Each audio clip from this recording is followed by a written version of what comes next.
What's up, y'all? It's Dr. Megan, founder and CEO of Atlanta Pitbull Training. Atlanta Pitbull Training offers owner education and behavior consulting for dog owners of bully breed dogs. Today, we're gonna do things a little bit different. I'm usually here with 5 tips, 6 tips, 7 tips, or just tips and steps and instruction. However, today I'm just gonna talk to y'all for a little bit. I just want to talk a little bit about a few encounters that I've been having, and they all fall under the topic racism in the pet world, in the pet owner world, in the pet education, dog training world specifically.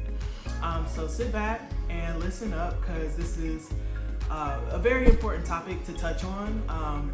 It's something that not a lot of people are talking about, and it certainly should be talked about. Okay, so with that being said, I just want to talk about a little experience that I had today. I did talk about this on my Instagram story, but I wanted to come and just talk about this in a longer format on YouTube.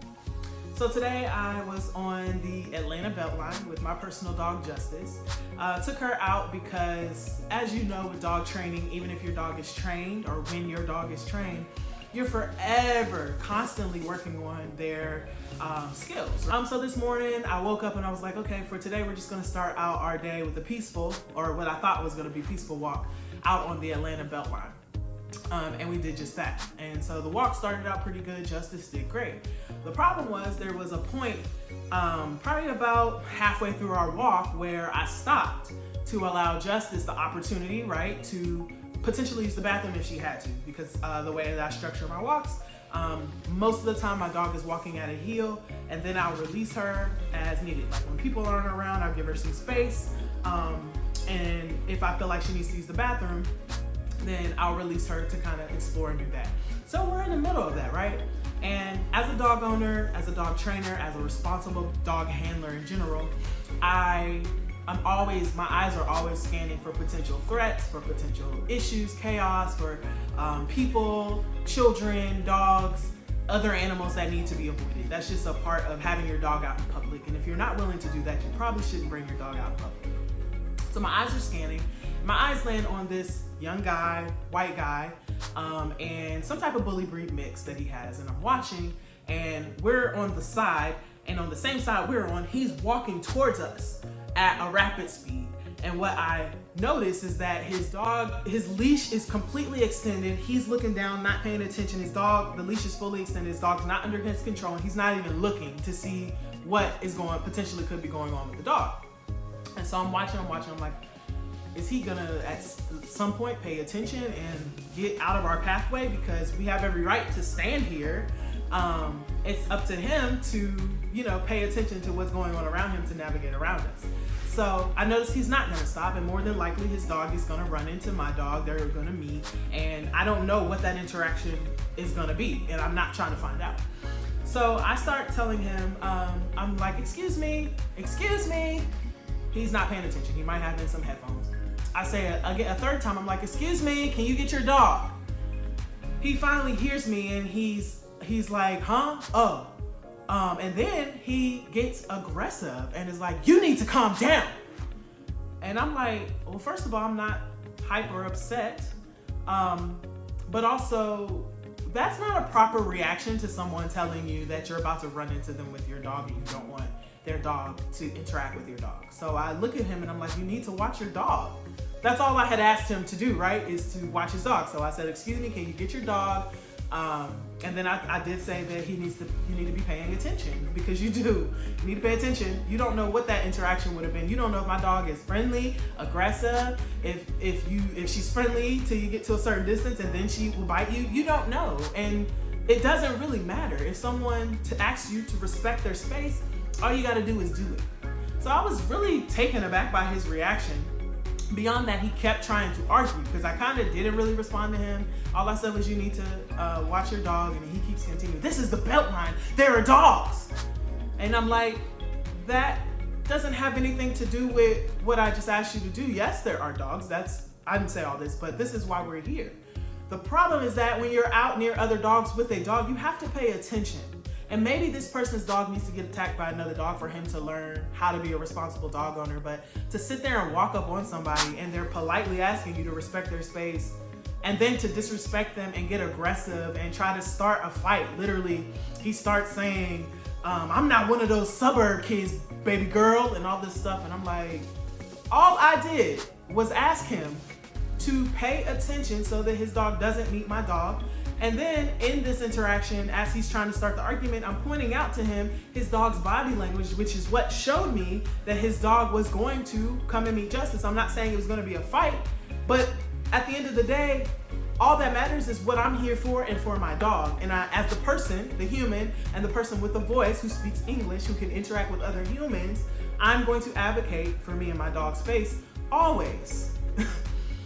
It's really concerning to me that I am met with this response repeatedly. Like, right, this has happened before where I was at Piedmont Park and had a great training day with my dog. We've probably been out there about 3 hours. When I was on my way out, someone who I knew stopped me to talk to me, and this dog runs up to Justice out of nowhere.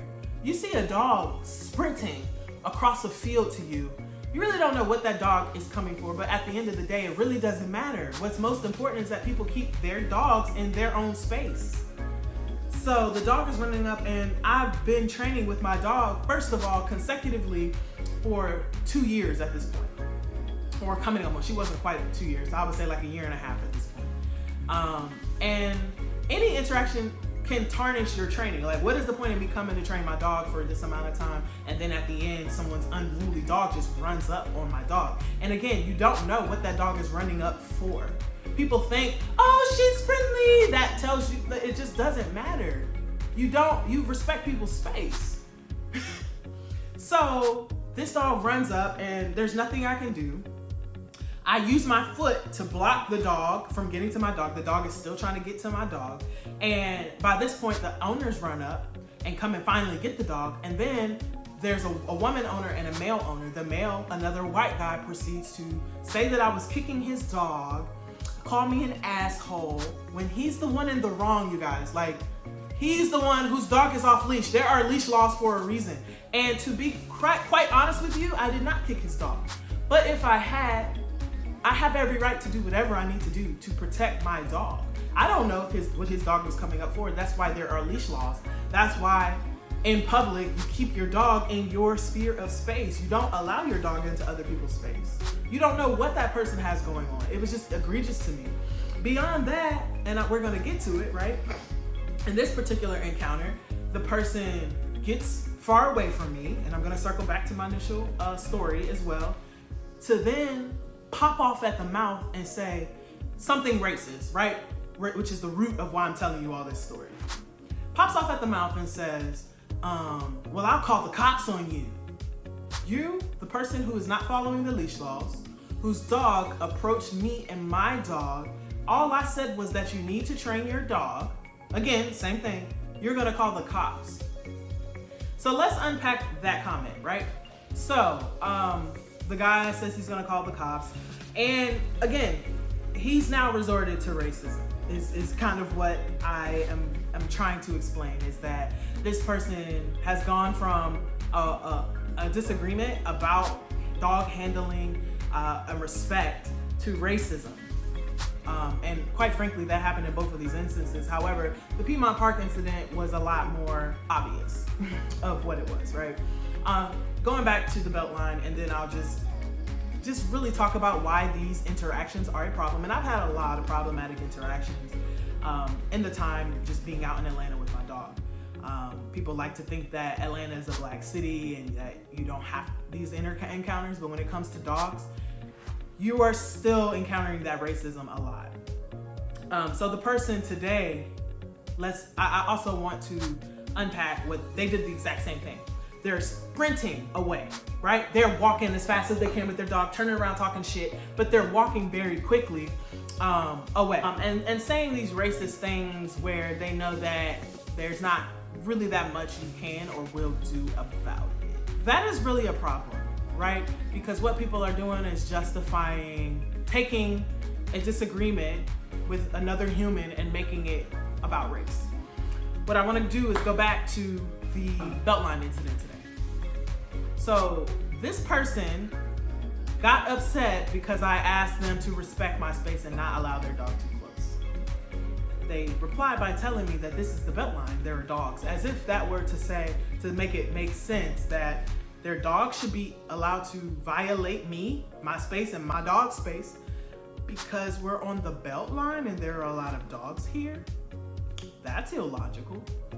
Beyond that, what I know beyond a shadow of a doubt, putting on my critical race, critical scholar hat right now, this reaction would not have happened if it were another white man telling him, potentially if it were a black man telling him. It's the fact that it was a black woman who's telling you what to do. And you have a problem with that. Beyond that, all I'm doing is holding you accountable for your actions.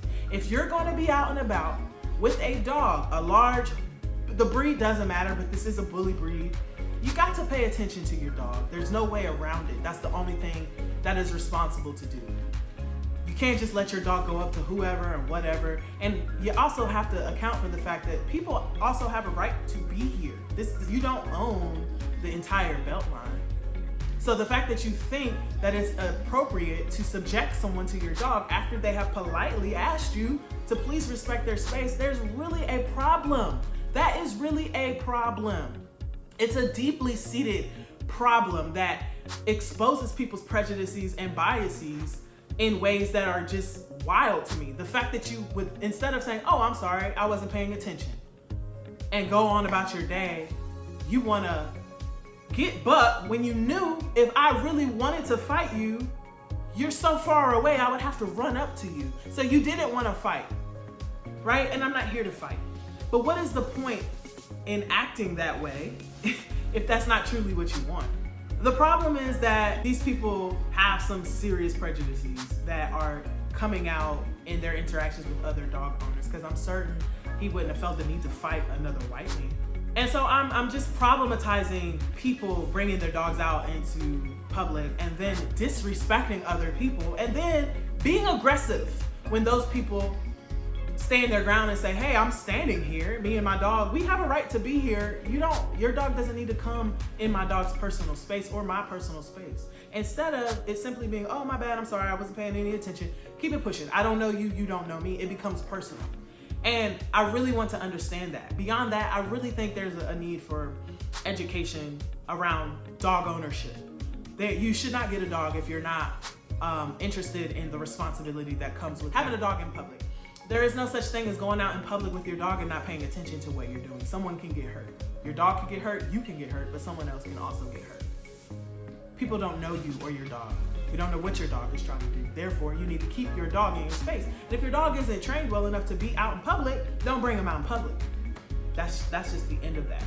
And this just points to a really big issue. And one, it's improper dog ownership, people who are undereducated, they have no clue how to handle their dogs, and they really shouldn't have their dogs in public. And then it comes down to prejudice, biases, and racism, gendered racism.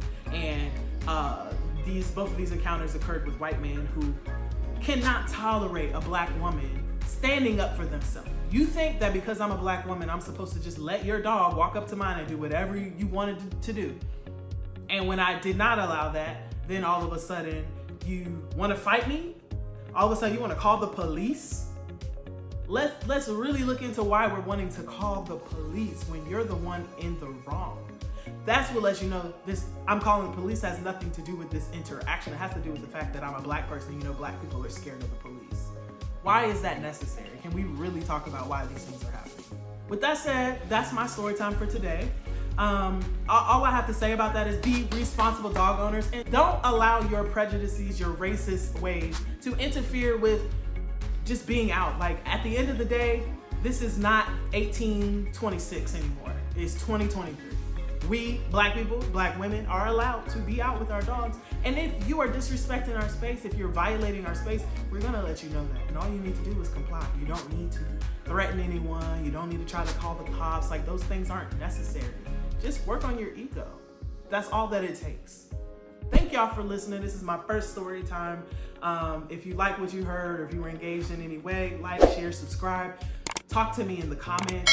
What are some other solutions to this issue? Have you also had similar encounters as a black person with your dog, or as a person who has witnessed interactions racist interactions between Black people and their dogs and other people. Let me know what y'all think. Hit me up, ATL Pitbull Training on all platforms. Come to my website, atlpitbulltraining.com. Looking forward to connecting with y'all. Thanks.